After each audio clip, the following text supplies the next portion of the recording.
Rejoice in the Lord always. I say it again, rejoice. These are striking words which impact our lives. Paul tells us to rejoice. He practically orders us to rejoice. This command resonates with the desire we all have for fulfilling life, a meaningful life, a joyful life. It is as if Paul could hear what each one of us is thinking in his or her heart and to voice what we are feeling, what we are experiencing.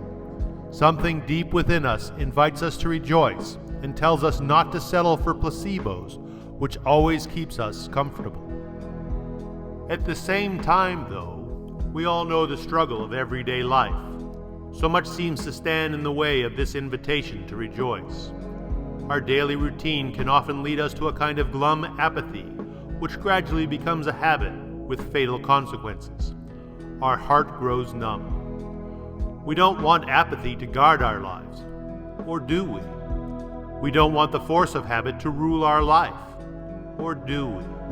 So we ought to ask ourselves, what can we do to keep our heart from growing numb, becoming anesthetized? How do we make the joy of the gospel increase and take deeper root in our lives? Jesus gives us the answer. He said to his disciples then, and he says it to us now, go forth, proclaim. The joy of the gospel is something to be experienced, something to be known and lived only through giving it away, through giving ourselves away. The spirit of the world tells us to be like everyone else, to settle for what comes easy. Faced with this human way of thinking, we must regain the conviction that we need one another, that we have shared responsibility for others and for the world.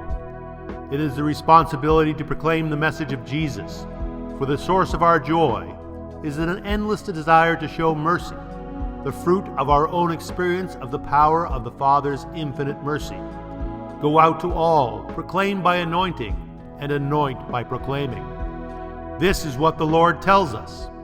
He tells us, a Christian finds joy in mission. Go out to the people of every nation. A Christian experiences joy in following a command. Go forth and proclaim the good news. A Christian finds ever new joy in answering a call. Go forth and anoint.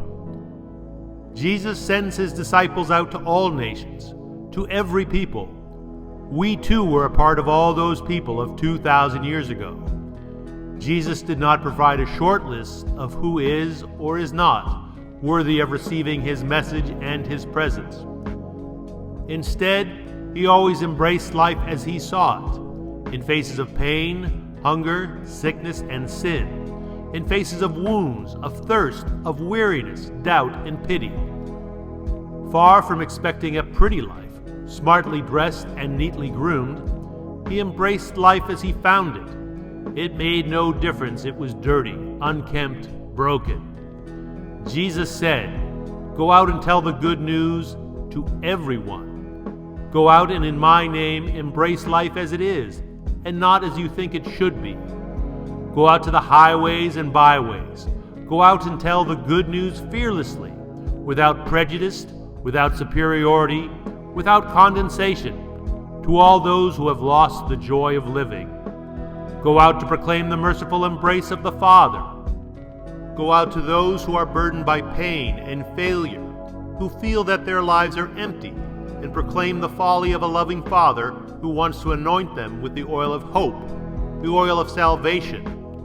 Go out to proclaim the good news that error, deceitful illusions, and falsehoods do not have the last word in a person's life. Go out with the ointment which soothes wounds and heals hearts. Mission is never the fruit of a perfectly planned program or a well-organized manual. Mission is always the fruit of a life which knows what it is to be found and healed, encountered and forgiven. Mission is born of a constant experience of God's merciful anointing. The church, the holy people of God, treads the dust-laden paths of history, so often traversed by conflict, injustice, and violence, in order to encounter her children, our brothers and sisters. The holy and faithful people of God are not afraid of losing their way. They are afraid of becoming self-enclosed, frozen into elites, clinging to their own security.